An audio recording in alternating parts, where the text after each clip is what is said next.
नमस्कार दोस्तों, वर्मा जी टेक्निकल में आप सबका स्वागत है। दोस्तों, मैं आपके लिए लेके आया हूं सभी प्रतियोगिता परीक्षाओं के लिए गणित की एक कॉमन सीरीज, जिसमें आज हमारा लाभ हानि का पार्ट 6 है। सभी प्रतियोगिता परीक्षाओं से मतलब है कि आप अगर गवर्नमेंट जॉब की तैयारी कर रहे, किसी भी राज्य से हो चाहे इंडिया के, अगर उसमें मैथ्स पूछी जाती है, उसमें गणित पूछी जाती है, तो यह सीरीज आपके लिए बहुत उपयोगी होने वाली है ना। तो यह आज हमारा लाभ हानि का 6 भाग है। अगर आपने पहले वो वीडियो नहीं देखे तो आप बिल्कुल देखिए। मैं वही सवाल करवा रहा हूं दोस्तों जो एग्जाम में पूछे जाते हैं, बिल्कुल बेसिक लेवल से, बिल्कुल जीरो लेवल से हाई लेवल के जो एग्जाम में पूछे जाते हैं वही सवाल। तो चलिए हमारा पहला सवाल ले लेते हैं आज का। तो पहला सवाल है दोस्तों हमारा, पहला सवाल है 26वां। इससे पहले हमारे 25 सवाल हो चुके हैं। क्या है, क्वेश्चन को ध्यान से पढ़ना है ना, और बिल्कुल बेसिक से पढ़ा रहा हूं यार। देखिए, एक व्यापारी ने 4,500 यानी कि 4,500 में एक घड़ी खरीदी। ठीक है भाई, खरीदी होगी। वह घड़ी पर इस प्रकार से मूल्य अंकित करता है, यानी कि उस पर टैगिंग लगाता है, उस पर मार्क करता है कि 10% की छूट देने के बावजूद, यानी कि 10% का डिस्काउंट देने के बावजूद भी उसे 20% का लाभ हो, यानी कि 20% का उसे क्या प्रॉफिट हो। तो घड़ी का अंकित मूल्य ज्ञात करो, यानी कि उस पर उसने कितनी प्राइस लगाई थी, कितना टैगिंग किया था, वो हमको ज्ञात करना है। तो बस ऐसे सवाल तो हमने कर रखे। क्या कर रखे, मान लीजिए कि वो घड़ी लेके आया था भाई। वो घड़ी का क्या मूल्य मान लेते हैं हम, क्या किसी भी लाभ हानि में क्या मानते हैं हम, 100 मान के चलते। परसेंटेज में हम क्या मान के लगते हैं, 100 मान। तो मान लीजिए वो घड़ी थी 100 रुपये की। अब 100 रुपये भी, आज 100 रुपये की चीज़ है भाई, उस पर अगर आप 10% का डिस्काउंट दे दो, यानी कि 100 रुपये की चीज़ पे आप 10 रुपये आपको छूट मिल जाए, तो वो चीज़ कितने की पड़ेगी, बोले 90 रुपये की। भाई 90 की बचेगी ना भाई, वो है ना भाई। 100 रुपये पर अगर 90 रुपये, 10 रुपये कम हो जाएगा तो चीज़ कितने की पड़ेगी, बोले 90 रुपये की। इसी प्रकार अगली बात बोली उसने कि 20% का लाभ। अब मैं मान लीजिए कोई चीज़ 100 रुपये की थी, और 100 रुपये पे आपको 20% का लाभ, यानी कि 20 रुपये आपको ज़्यादा मिल जाए, तो वो चीज़ कितने की हो जाए, बोले 120 रुपये की। 120 की हो जाएगी ना भाई। तो बस, यानी कि पहले वो चीज़ 100 रुपये की थी, 10% का उसको डिस्काउंट दे दिया तो वो चीज़ हो गई 90 रुपये की। पहले वो चीज़ 100 रुपये की थी, उस पर 20% का लाभ हो जाए तो वो चीज़ कितनी होगी, 120 रुपये की हो गई बस। तो बस अगर ये चीज़ हो गई तो बस हमें क्या करना है, आगे कुछ नहीं, हमारा सवाल हो जाएगा। तो क्या हुआ कि देखिए, घड़ी का प्राइस कितना था, 4,500। तो 4,500 रुपये, तो ये 4,500 लिख लिया हमने, ये नोट कर लिया, है ना। तो देखिए दोस्तों, अंकित मूल्य क्या होगा भाई, 4,500 में लेके आया होगा, तो अंकित मूल्य तो उसने हमेशा है कि उस पर कुछ ज़्यादा ही बढ़ा के लिखा होगा, है ना। कम तो नहीं लिखा होगा ना, उसे लाभ चाहिए, तो सीधी सी बात है कि उसने बढ़ा के लिखा होगा। तो देखिए, 90 और 120 में से बड़ी वैल्यू कौन सी है, बोले 120। तो कुछ नहीं दोस्तों, हमें 120 ऊपर रखना है और नीचे 90 रखना है। अगर उसका लाभ हो रहा और यही हानि होती तो हम क्या करते हैं, 90 को ऊपर रखते और 120 को नीचे रखते, लेकिन उसको लाभ चाहिए तो उसने 120 ऊपर रखा। तो बस अब कुछ नहीं, काटा पीटी कर देते। क्या काटा पीटी कर देते भाई, एक जीरो से एक जीरो कट गई, है ना भाई। एक जीरो से एक जीरो ही कट गई ना, ठीक है भाई। अब ये काटते हैं, तो ये 9 एकम 9, और 9 पंजे कितने होते हैं, पहले 45। अब ये कितने बचे, 2 जीरो, तो ये हो गए हमारे 2 जीरो। तो अब हमारा क्या बचा है, मतलब कुछ नहीं बचा है, 500 इंटू 12 बचा है, तो 500 और 12 का इंटू कर लेंगे तो वही हमारा क्या आएगा, आंसर आएगा भाई। और क्या आएगा, तो 500 इंटू 12। तो 500 इंटू 12 करेंगे हम, तो क्या आंसर आएगा हमारा दोस्तों, देखिए 12 जीरो तो 2 जीरो, तो 2 जीरो आ जाएगा, सीधी सीधी बात है। और 12 पंजे कितना होता है, बोले 60। तो ये 12 पंजे 60, तो उस पे उसने कितना अंकित प्राइस किया था, 6,000 रुपये। तो यही हमारा आंसर है। मैं बोल रहा हूँ ये बेसिक बेसिक पूछा जाता है, कुछ भी नहीं रखा मैं इसमें। आप 2 बार भी ये वीडियो देख लेंगे ना, तो आपका मैथ्स आप बिल्कुल हीरो बन जाएंगे। मैं बोल रहा हूँ मैं बिल्कुल बेसिक तरीके से करवा रहा हूँ, बिल्कुल, है ना। हिंदी और सरल लैंग्वेज में करवा रहा हूँ। तो चलिए हमारा 27वां सवाल देख लेते हैं, अगला सवाल। तो अगला सवाल है दोस्तों हमारा, क्या है कि किसी वस्तु पर 10%, 20% और 25% की उत्तरोत्तर, यानी कि क्रमिक, यानी कि लगातार छूट, यानी कि डिस्काउंट से वस्तु की कीमत कितनी कम हो जाएगी। यानी कि पहले कोई चीज़ थी, उस पर फिर 10% का डिस्काउंट दिया, फिर 20% का दिया, फिर 25% का दिया, यानी कि लगातार देते ही जा रहे हैं हम भाई। तो बताइए उस वस्तु की कीमत में कितनी प्रतिशत की कमी आ जाएगी, यानी कि कितनी कम हो जाएगी भाई, उस वस्तु का मूल्य क्या बचेगा, है ना। तो चलिए हम देख लेते हैं, है ना। तो छूट से वस्तु की कीमत कितनी कम हो जाएगी, ये हमसे पूछा है, कितना कम हो जाएगी। तो चलो हम कर लेते हैं। देखिए हमारा क्या है, कॉन्सेप्ट क्या है, बोले सर 100 मान लीजिए, तो हमने 100 रुपये मान लिया। अब मैं बोलूँ कि 100 रुपये पे आपको 10% की छूट दे दी जाए, यानी कि 10 रुपये कम कर दी जाए। भाई 100 रुपये का 10% कितना होगा, बोले 10 ही होगा। 100 रुपये पे जब भी जितना परसेंट पूछे, चाहे 10 पूछे तो 10 ही होगा, 20 पूछे तो 20 ही होगा, 30 पूछे तो 30 ही होगा। भाई 100 रुपये पे कोई अंतर नहीं पड़ता है ना। तो 100 रुपये पे 10% का डिस्काउंट तो कितना आएगा, 10 ही आएगा। और 10 में से अगर आपको 10% का डिस्काउंट कर दी जाए तो वो चीज़ कितने की पड़े, बोले 90 रुपये की। तो 90 रुपये की बची वो चीज़ अब, है ना भाई, 90 रुपये की बची ना। फिर बोला कि फिर 20% की छूट देना है। तो 20% की छूट लगातार देना, यानी कि अब वो 20% की छूट किसके ऊपर देना, हमें 90 रुपये के ऊपर देना है। तो 90 रुपये के ऊपर अगर हम 20% की छूट देंगे, तो परसेंटेज का मैंने पहले ही लेक्चर करवा चुका हूँ पूरा। तो 90 रुपये का हमें 20% निकालना है। तो क्या परसेंटेज लगा होता है 20%, तो बटे कितना करते हैं, 100 करते हैं, है ना भाई। किसी भी संख्या का परसेंट निकालना हो तो उस संख्या के साथ गुणा करते हैं, बटे 100 करते हैं। तो देखिए 2 जीरो से 2 जीरो कट गई है ना भाई, और 9 दूनी कितना 18। तो 90 का 20% कितना निकल के आएगा, 18। तो दोस्तों अगर 90 में से अगर मैं 18 कम कर दूं, 90 में से 18 कम कर दूं, तो हमारे पास बचेगा कितना, बोले 72 बचेगा। कितना बचेगा, बोले 72 बचेगा। तो बस 72 ही बचा, मैं कहाँ बने कर रहा हूँ भाई, यही बचा, सही बोल रहे हो आप। तो ये हम यहाँ से हटा देते हैं। ये सिर्फ मैं आपको करके दिखा रहा था कि 90 का 20% कितना होगा। अब फिर अगला बात बोल रहा है कि लगातार दे रहा है। पहले तो उसने 100 पे दी, फिर 90 पे दी, तो आगे क्या 72 पे देगा। 72 पे कितना परसेंट डिस्काउंट दे रहा है, वो 25% का डिस्काउंट दे रहा है। तो 72 का 25% का डिस्काउंट निकालते थे। तो 72 25 है ना भाई, गुणा में 25 और बटे में क्या परसेंटेज लगाया, तो बटे में क्या होगा 100। तो बस काट लेते हम। देखिए 25 एकम 25 और 25 चुको कितना होता है 100। अब 4 एकम 4 और क्या यहाँ पे भी कितना होगा 4 एकम 4, और यहाँ भी 4 के पहाड़े से 4 एकम 4। अब देखिए 7 में से 4 चला जाएगा तो बचेगा बदला कितना, बोले 3। तो 3 इस कहाँ चला जाएगा, इस 2 के पास चला जाएगा उठ के। तो ये कितना हो जाएगा 32 हो जाएगा। तो 4 आटे कितना होता है 32। तो यानी कि फिर से इसका कितना आया, बोले 18 रुपये। तो मैं बोलूँगा आपको 72 में से, ये 72 था पहले, और 72 में से अगर 18 कम कर दिया जाए तो आपके पास कितना बचेगा। तो 12 में से 8 गए तो कितना बचेगा, जल्दी बताओ। 12 में से 8 गए तो कितना बचेगा, बोले 4। 12 में से 8 गए तो कितना बचेगा, बोले 4। 4 ही बचेगा ना भाई। और यहाँ कितना हो जाएगा, यहाँ हो जाएगा सर 6। 6 में से 1 चला जाएगा तो कितना बचेगा, बोले 5। तो 72 में से दोस्तों हमारा 18 चला जाएगा, 18 चला जाएगा। तो वो चीज़ हमें कितने की बचेगी, बोले वो चीज़ हमें बचेगी 54 रुपये की। तो उसके कीमत में क्या बोला कि वस्तु की कीमत कितनी कम हो जाएगी, कितनी कम हो बची। जब वो 54 की है तो कम कितनी हो गई, भाई हमने 100 मान के चला था, उसमें से 54 की बची है, तो वो 54 बची है तो कम कितनी हुई। तो बोले कुछ नहीं सर, 100 में से आप 54 घटा दीजिए, जो बचा वही उसका आंसर है। तो कुछ नहीं, मैं कर देता हूँ यहाँ पे। 100 में से हमने क्या करा दोस्तों, हमने ये 54 घटा दिया। कितना घटा दिया, 54 घटा दिया। तो माइनस तो करना आपको आता होगा ना। जब 100 में से दोस्तों 54 चला जाएगा तो हमारा कितना बचेगा 46। तो 46% की कमी आ जाएगी किसमें, उस वस्तु में। कितने की, तो यही हमारा 46 आंसर है ना भाई। 46 हमारा आंसर है। समझ में आया ना, बिल्कुल बेसिक से सवाल था दोस्तों, कुछ भी नहीं रखा, कुछ नहीं बोला है। पहले क्या है कि लगातार छूट दे रहा है। पहले 10% की दी थी, फिर 20% की दी थी, फिर 25% की दी थी। तो हमें लगातार उत्तर यानी कि लगातार क्रमिक डिस्काउंट दे रहा था। तो हमने क्या पहले 100 रुपये की चीज़ मान ली। अब 100 रुपये पर 10% का डिस्काउंट, तो चीज़ बची 90 रुपये की। फिर 90 रुपये पर फिर लगातार का मतलब फिर 90 रुपये पर 20% का डिस्काउंट। तो 90 का जब हमने 20% निकाला तो वो कितना निकल के आया हमारा 18। तो जब 90 में से हमारा 18 चला जाएगा तो वो चीज़ कितने की बची, बोले 72 रुपये की। फिर बोला कि 72 पे भी फिर 25% की छूट, लगातार छूट देते जा रहे हैं। तो 72 का जब हमने 25% निकाला तो वो कितना निकला, 18 रुपये निकला। तो 72 में से हमने 18 कम कर दिया तो वो चीज़ कितने की बची, 54 रुपये की। तो बोले वो लेकिन 54 रुपये की बची। तो देखिए ऑप्शन में 54 भी रहेगा, 46 भी रहेगा। तो इसलिए आपको क्या उसने पूछा क्या कि छूट से वस्तु की कीमत कितनी कम हो जाएगी, यानी कि उसमें कितना डिस्काउंट हो जाएगा। तो उसमें डिस्काउंट कितना हुआ दोस्तों, जब 54 की बची, हमने 100 मान के चला था, 100 में से अगर 54 चला जाएगा तो हमारे पास वो चीज़ बची कितने की, बोले कि 46 रुपये की बची। तो ये 46 ही हमारा आंसर है, यानी कि ये 46 ही हमारा आंसर है। समझ में आया ना, बिल्कुल समझ में आएगा। अगर नहीं समझ में आया तो मैं एक और बात बता देता हूँ। देखिए मैं थोड़ा सा यहाँ से मिटा रहा हूँ, थोड़ी सी बात और सीखी आप, है ना। देखिए 100 रुपये पे 10% का डिस्काउंट दिया था, कितने का, 10% का। तो सीधी सी बात, एक तो 10 हो गया हमारा, है ना, 10 निकल के आया था भाई। 100 रुपये पे 10% का डिस्काउंट निकल के आया तो वो हमारा कितना बचेगा, 10 बचेगा भाई। 10% निकाला ना तो हमें कितने प्रतिशत कम हो गई वो चीज़, बोले 10%। फिर हमने क्या करा दोस्तों, फिर इसमें जोड़ दिया कि हमने 90 पे फिर कितना 20% का डिस्काउंट निकाला था। तो वो कितना निकल के आया था, बोले वो 18 रुपये निकल के आया था, ठीक है ना, 18 रुपये निकल के आया था। फिर हमने क्या करा था दोस्तों, फिर हमने 72 रुपये पे, ये जो 72 था इस पर फिर 25% का डिस्काउंट निकाला, तो वो कितना निकल के आया था हमारा, 18 निकल के आ गया। तो इन सबको जोड़ दो आपस में। देखिए 18 और 18 कितना होता है 36, और 36 और 10 कितना होता है 46। तो आप चाहो तो इस सवाल को ऐसे भी कर सकते हो। तो ये 46 ही हमारा आंसर आएगा। क्या आएगा, ये 46 ही हमारा आंसर आएगा। देखिए समझ में आया ना। देखिए वैसे बेसिक करने का तरीका जो मैंने पहली बार बताया वो बहुत ईजी है भाई। आप 100 रुपये मान लो, उस पर जितना लगातार छूट देते गए उसका परसेंट निकालते जाओ और आपका आंसर निकल के आ जाएगा, है ना। तो कैसा लगा वीडियो, अच्छा लगे तो प्लीज़ लाइक करना, शेयर करना, मेरे चैनल को सब्सक्राइब करना। यार इतनी मेहनत मैं सिर्फ आपके लिए कर रहा हूँ, है ना, आपके लिए कर रहा हूँ, तो आपका फ़र्ज बनता है ना इतना। तो चलिए अगला सवाल देख लेते हैं क्या है हमारा। तो दोस्तों हमारा अगला सवाल है क्या, 28वां। क्या सवाल है कि एक दुकानदार 15 किलो चावल, कितना किलो चावल, 15 किलो चावल क्वेश्चन को ध्यान से पढ़ना है। देखिए क्वेश्चन को पढ़ने में बड़ा आपको जब तक क्वेश्चन समझ में नहीं आएगा ना तो आंसर क्या समझ में आएगा।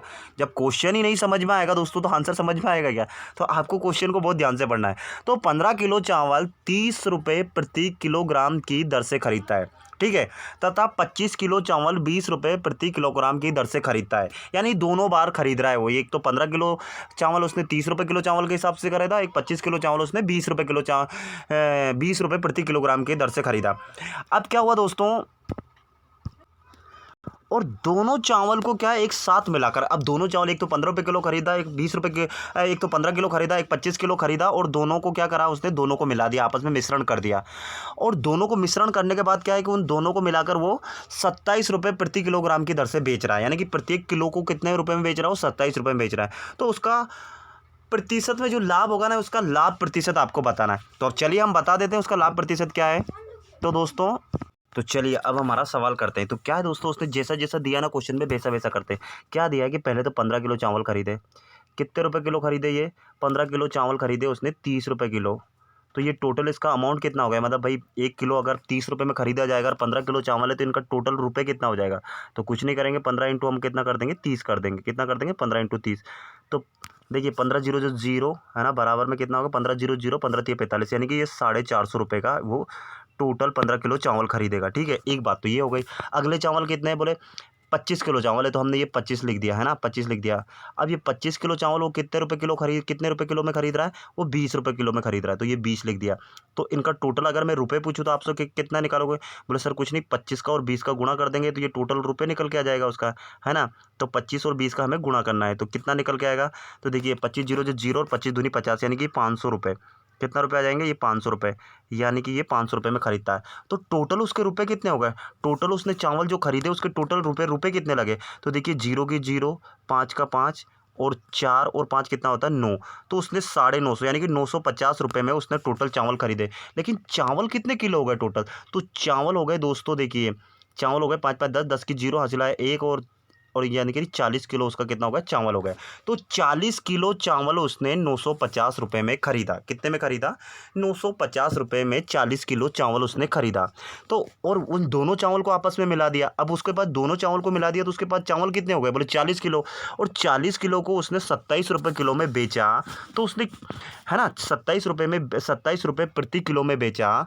तो बताइए टोटल उसका अमाउंट कितना हो जाएगा। बोले कुछ नहीं सर, 40 किलो चावल है और 27 से गुणा कर दो भाई। 1 किलो का भाव अगर 27 रुपये है तो 40 किलो का निकल के आ जाएगा ना चावल। 40 किलो में कितने रुपए टोटल उसने बेचा। तो देखिए 40 और 27 का हम गुणा कर रहे हैं तो 40 जीरो जो जीरो 27 जीरो जी कितना होता है, 0 होता है। और 27 चुके कितना होता है दोस्तों, तो 27 चुके होता है दोस्तों 108। आपको पहाड़ा सीखना है, मेरे को याद है इसलिए मैं बता रहा हूँ, है ना। तो 27 चुके कितना होता है, बोले 108। तो ये हमने 108 यानी कि कुल मिला के उसने उस चावल को कितने में बेचा, 1080 रुपये में बेचा है टोटल दोनों को मिला के। और उसने दोनों को मिला के कितने में खरीदा था, 950 रुपये में, है ना भाई। दोनों को खरीदा कितना, 950 रुपये में, और बेचा कितना, 1080 में। तो सीधी सी बात है, उसको फ़ायदा तो हुआ होगा ना, है ना भाई। फ़ायदा हुआ होगा ना, कितना फ़ायदा होगा, बोले कुछ नहीं, 1080 में से 950 घटा लो, उतना ही फ़ायदा होगा। तो हमने क्या करा, 1080 रुपये में से दोस्तों 1080 रुपये में से 950 रुपये माइनस कर दिया, है ना। तो 1080 में से अगर हम 950 रुपये माइनस कर देंगे तो हमारा कितना निकल के आएगा। तो देखिए 0 की 0 हो जाएगी, ठीक है। 8 में से 5 चला जाएगा तो 3 आ जाएगा, 3 आ जाएगा। और 10 में से 9 चला जाएगा तो 1 आ जाएगा। तो 130 रुपये का उसको फ़ायदा हुआ। लेकिन वो हमसे ये थोड़ी नहीं पूछ रहा है कि उसको कितने रुपए का फ़ायदा हुआ। वो भैया जी हमसे पूछ रहा है कि कितना प्रतिशत लाभ हुआ। क्या बोला है उसने, कितना प्रतिशत लाभ हुआ। तो लाभ का लिए तो प्रतिशत निकालने के लिए हमने क्या करा, बोले प्रतिशत निकालना तो हमको आता है। तो कैसे आता है करके बताएं, चलो बता देते हैं। तो ये यहाँ से हम मिटा दें अब, क्योंकि यहाँ की कहानी पूरी हो चुकी है। तो चलिए मिटा देते हैं। तो ये हमने यहाँ से मिटा दिया। ये इतना समझ में आया ना कि 950 कैसे आया। 950 भाई उसने दोनों को जो अमाउंट, टोटल अमाउंट उसने कितना लगाया था खरीदने में, 950 रुपये लगाया था। कितना किलो चावल खरीदा था, बोले 40 किलो चावल खरीदा था। 40 किलो चावल खरीदा था। तो उसने फिर 40 किलो को आपस में मिक्सचर कर लिया और 27 रुपये किलो में बेचा। तो उसने टोटल कितने में बेचा, वो 1080 रुपये में बेचा। अब बताओ उसने 1080 रुपये में बेचा और 950 का खरीद के लाया था, तो उसको फ़ायदा कितना हुआ, उसको फ़ायदा हुआ दोस्तों कितना, 130 रुपये। तो 130 रुपये फ़ायदा हुआ है, तो ये 130 लिख लिया। लेकिन हम दोस्तों हमें सा प्रतिशत लाभ किस पे निकालते हैं? बोले क्रय मूल्य पे। तो उसने टोटल कितने में खरीदा था? बोले 950 रुपये में। कितने में खरीदा था? 950 रुपये में। तो नीचे क्या आएगा? बोले 950 ही आएगा। और प्रतिशत निकालने के लिए हम क्या करेंगे? बोले गुणा 100। प्रतिशत निकालने के लिए हम क्या करें? बोले गुणा 100। तो बस हम गुणा 100 कर देते। बस ये जो निकल के आएगा वही हमारा आंसर होगा दोस्तों।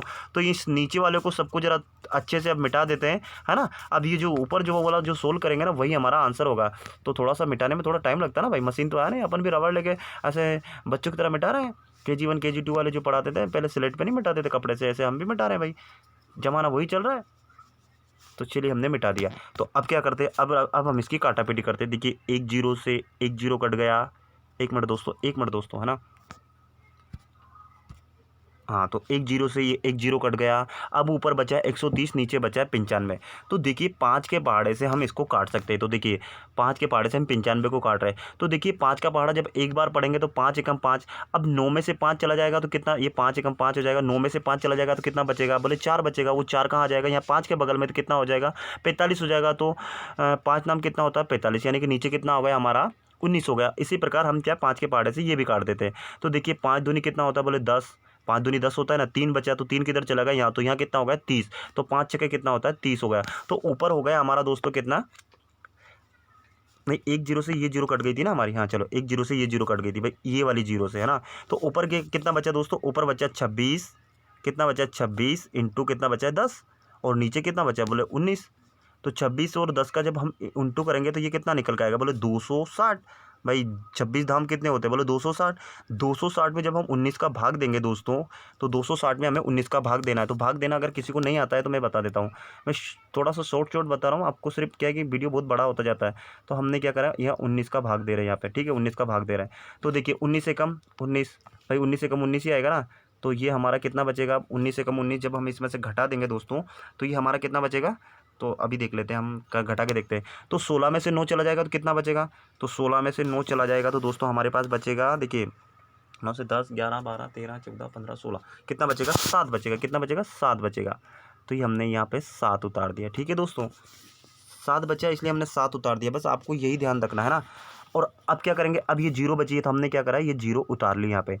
फिर 19 का पहाड़ा हम कितनी बार पढ़ेंगे? तो 19 से कम 19, 19 दूनी 38, 19 तिया 57, 19 चुक्को कितने, 19 तिया कितने हो जाते हैं? 57। तो ये हमारा क्या? 3 बार 19 तिया हमारा कितना हो गया? 57, है ना भाई, 19 तिया 57। तो हमारा अब कितना बचेगा? तो 19 तिया 57। तो हमारा क्या 10 में से 3 चलेगा तो यहाँ पे कितना बचेगा? 3 बचेगा। और 3 बचेगा ना दोस्तों। और यहाँ पे कितना बचेगा? 6 में से 1 चला जाएगा तो 5, 6 में से 5 चला जाएगा तो 1 बचेगा। तो ये हमारा कितना हो जाएगा? अब यहाँ पे हो जाएगा हमारा, अब ठीक है, अब यहाँ पे भाग नहीं जाएगा तो हम क्या करेंगे? दशमलव उतार के यहाँ पे 0 उतार देंगे। तो 19 छक्के कितना हो जाएगा? 19 छक्के हो जाता है दोस्तों 114। तो 130 में से 114 चला जाएगा तो हमारे पास, यानी कि कुल मिला के दोस्तों इसका परसेंटेज आएगा 3.6.8। ये हमारा आंसर होगा, यानी कि ये हमारा प्रतिशत लाभ होगा कुल मिला के। मैं भाग दे रहा हूँ, भाग देना तो आपको आते होगा ना भाई, वीडियो क्यों बड़ा बनाया है ना। तो हमारा 13.68% उसको लाभ हुआ। देखिए क्वेश्चन समझ में आया ना, बहुत बेसिक क्वेश्चन था और यही एग्जाम में पूछा जाता है। बस आपको स्पीड बढ़ाना है काटापीटी में। मैं तो आपको समझाने के लिए दोस्तों इतना टाइम लगा रहा हूँ, अगर मुझे खुद करना होता तो मैं इतना टाइम लगाता क्या भाई? मुझे तो फटाफट रखना था और काटापीटी करना था। मैं आपको समझा रहा हूँ इसीलिए, बस जो छोटे छोटे बच्चे हमारे कुछ नाजान बच्चे भी पढ़ रहे होंगे उनके लिए बता रहा हूँ भाई, भाग कैसे देते हैं, है ना। हमारा काम ही बेसिक से पढ़ाना, तो हम बेसिक से पढ़ा रहे हैं, है ना। तो चलिए अगला सवाल देख लेते हैं। वीडियो अच्छा लगे तो लाइक करो, शेयर करो, सब्सक्राइब करो, है ना। तो अगले सवाल पे चलते हैं। हमारा 29वां सवाल क्या है? तो 29वें सवाल पे पहुंच जाते। तो दोस्तों ये हमारा बहुत काम का सवाल है। क्या है कि जब 1 रुपये में 6 वस्तुओं को बेचा जाता है, कितना? 1 रुपये में 6 वस्तुओं को बेच रहे हैं हम, तो 20% की हानि होती है। क्या हुआ कि 1 रुपये में 6 बेच रहे हैं तो 20% की हानि हो रही। तो 20% का लाभ कमाने के लिए 1 रुपये में कितनी वस्तुओं को बेचना चाहिए? तो सीधी सी बात है दोस्तों, एक बात तो यहाँ पे आपको साफ साफ समझ में आ रही होगी कि 1 रुपये में 6 वस्तु बेच रहे हैं तो हमें 20% की हानि हो रही। तो 20% लाभ कमाने के लिए 1 रुपये में कितनी वस्तु को बेचना चाहिए? तो कहने का मतलब कि 6 से तो हमें कम वस्तुएं बेचना, यानी कि वस्तुएं हमें कम बेचेंगे तभी हमें 20% का लाभ हुआ। जब 1 रुपये में 6 बेच रहे तो 20% की हानि होगी। तो 1 रुपये में हम वस्तु या तो 4 बेचेंगे, 3 बेचेंगे, जब जाके हमें 20% का लाभ होगा। लेकिन कितनी वस्तुएं बेचेंगे हमें एग्जैक्ट चाहिए, तब हमें 20% का लाभ हो। तो ये हमारा सवाल है। तो सवाल कुछ नहीं है, तो हम क्या मान लेते हैं कि कोई भी चीज़ कितनी मान लेते हैं? बोले 100। 100 मान लेते ना। अगर मैं बोलूँगा आपको 100 रुपये पे 20% की हानि हो जाएगी तो वो चीज़ कितने की हो जाएगी? बोले 80। मैंने बोला है कि 100 का 20%, 30% कुछ भी निकालो तो हमेशा 20 ही आएगा, 30 ही आएगा, जो आप जो परसेंट निकालोगे वही आएगा, है ना। फिर अगली बात बोली उसने कि वो मान लीजिए वो चीज़ 100 रुपये की थी और इस पर हमें कितना करना है? 20% का लाभ कमाना है। 20% का लाभ कमाना है तो वो चीज़ कितने की हो जाएगी? बोले 120 रुपये की हो जाएगी सर। तो हमारा 120 का हो गया।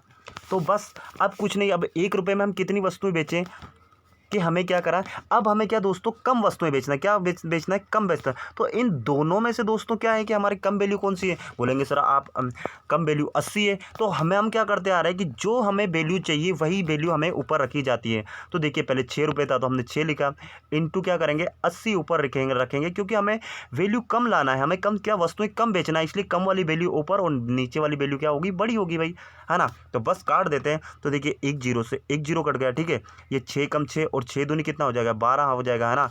और ये 2 एकम 2 और 2 चुके कितना हो जाएगा? 8 हो जाएगा। तो हम दोस्तों 1 रुपये में कितनी वस्तुएं बेचेंगे? 4 वस्तु बेचेंगे। 1 रुपये में कितनी वस्तु बेचेंगे? 4 वस्तु बेचेंगे। जब जाके हमें 20% का लाभ होगा तो 1 रुपये में हम 4 वस्तु बेचेंगे, यही हमारा आंसर है। आपको ये कॉन्सेप्ट समझना है कि जब क्या होगा, जब रुपए ज़्यादा लाना है दोस्तों, रुपए को ज़्यादा लाना है तो वस्तु को क्या करना है? हमें कम करना पड़ेगा, है ना। यानी कि जब हमें लाभ कमाना है तो वस्तु को हम कम करेंगे, है ना भाई। ये बात आपको याद रखना पड़ेगा।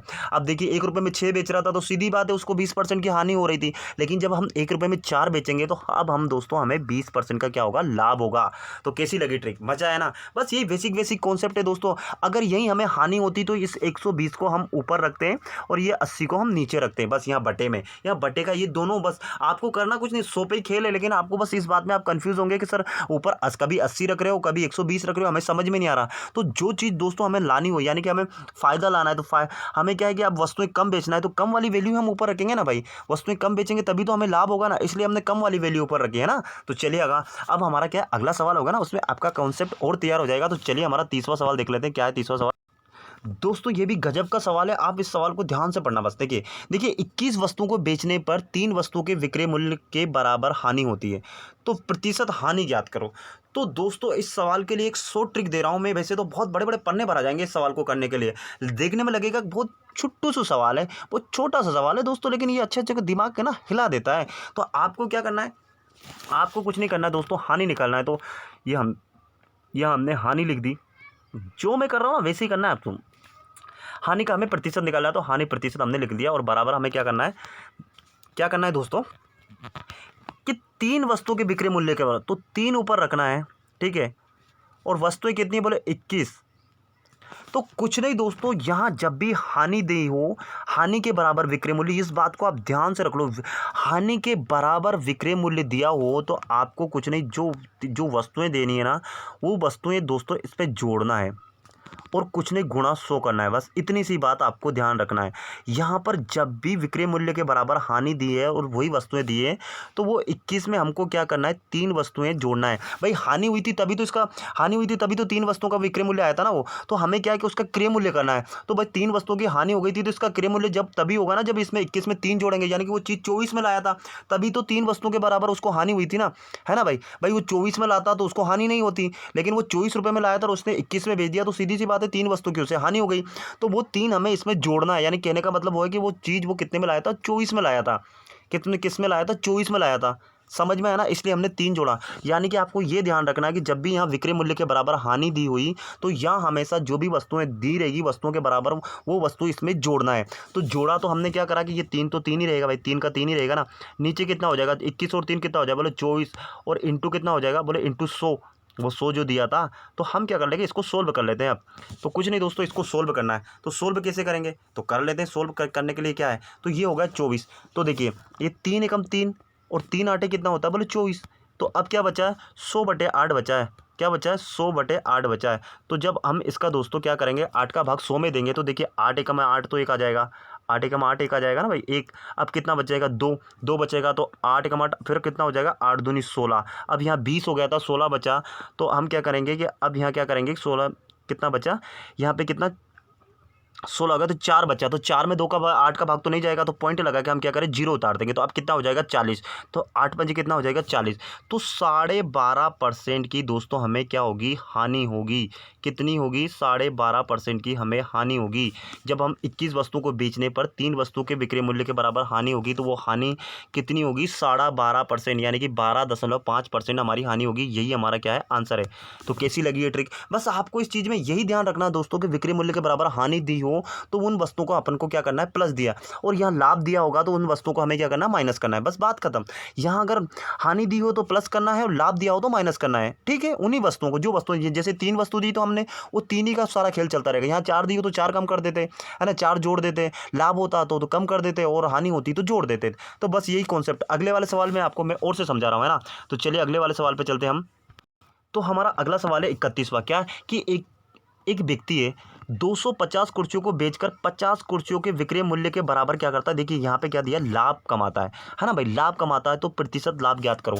तो ऐसे वाले सवाल के लिए मैंने क्या बोला था कि बहुत शॉर्ट ट्रिक है, कुछ नहीं, कि जितनी कुर्सियाँ दी तो उतनी तो कर देना। ये 50 हमें ये लाभ कमा रहे हैं, तो ये लाभ प्रतिशत बराबर, आप चाहो तो बाद में लिख देना, यहाँ लिख दो, तो बात एक ही, लाभ प्रतिशत बराबर कर रहे हैं हम, तो 50, और नीचे कितनी है, 250, तो 250 है ना। अब क्या करेंगे, लाभ कमाना, तो लाभ कमाने के लिए हमने क्या बोला था, जितनी वस्तुएं दी उतनी कम कर लो। तो माइनस कितना कर लेंगे, 50, -50 करेंगे, और इस ये आगे बढ़ा के ये यहाँ गुणा में क्या है, 100 है। ठीक है ना दोस्तों, ये गुणा में 100 है, यानी कि 50/250 -50 गुणा 100, यानी कि हम इसको और सोल्व कर लेंगे, यानी कि 50/50 250 में से, यानी 250 में से 50 चला जाएगा, तो हमारे पास कितना बचेगा, बोले 200 बचेगा, 200 ही बचेगा ना भाई, और गुणा में कितना है, 100। तो बस हम इसको काट देंगे, क्या काट देंगे, चाहो तो आप ये 2 जीरो से ये 2 जीरो उड़ा दो, यानी कि पूरा उड़ गया, और ये 2 एकम 2, और 2 से हम 50 को भाग देंगे तो कितना हमारा आंसर निकल के आएगा। तो 25% दोस्तों हमारा क्या होगा, लाभ होगा। क्या होगा, लाभ होगा। तो उसमें हमें हानि हो रही थी, यहाँ हमें लाभ करना। यानी कि आपको ध्यान यहाँ देना कि जब भी यहाँ विक्रय मूल्य के बराबर, लेकिन ये दोनों तीनों चीज़, विक्रय मूल्य के बराबर लाभ, विक्रय मूल्य के बराबर लाभ होगा तो आप चीज़ों को माइनस करेंगे, विक्रय मूल्य के बराबर आपको हानि होगी तो आप क्या करेंगे, चीज़ों को प्लस करेंगे। बात खत्म। समझ में आए, जो भी आइटम दी होगी, जो भी वस्तु दी होगी, उन सबको यही करना है, बस इसके अलावा। लेकिन यहाँ जब विक्रय मूल्य हो, यहाँ क्रय मूल्य हो, तो आपको कुछ भी नहीं करना है। ठीक है, समझ में आया ना, है ना, बिल्कुल बेसिक कॉन्सेप्ट है ना। बस तो यही सवाल एग्जाम में पूछे जाते हैं, लगते हैं बहुत छोटे सवाल, लेकिन बड़े धांसू सवाल होते हैं दोस्तों, और यही एग्जाम में पूछे जाते हैं, हम नहीं कर पाते। हम ऐसा लगेगा हमको, हमारा टाइम वेस्ट हो जाता है, हम इसको करने बैठते हैं, हमको लगता है हम कर देंगे, लेकिन हम कर नहीं पाते हैं, क्योंकि हमें ट्रिक नहीं मालूम है ना दोस्तों। इसीलिए हम तो शॉर्ट ट्रिक के लिए पूरा पढ़ रहे हैं ना। तो आज का वीडियो हम दोस्तों यहीं समाप्त करते हैं ना। वीडियो अच्छा लगे तो प्लीज़ लाइक करना, शेयर करना, और मेरे चैनल को सब्सक्राइब करना। इसी के साथ मैं विदा लेता हूँ। जय हिंद, जय भारत, आपका दिन मंगलमय हो।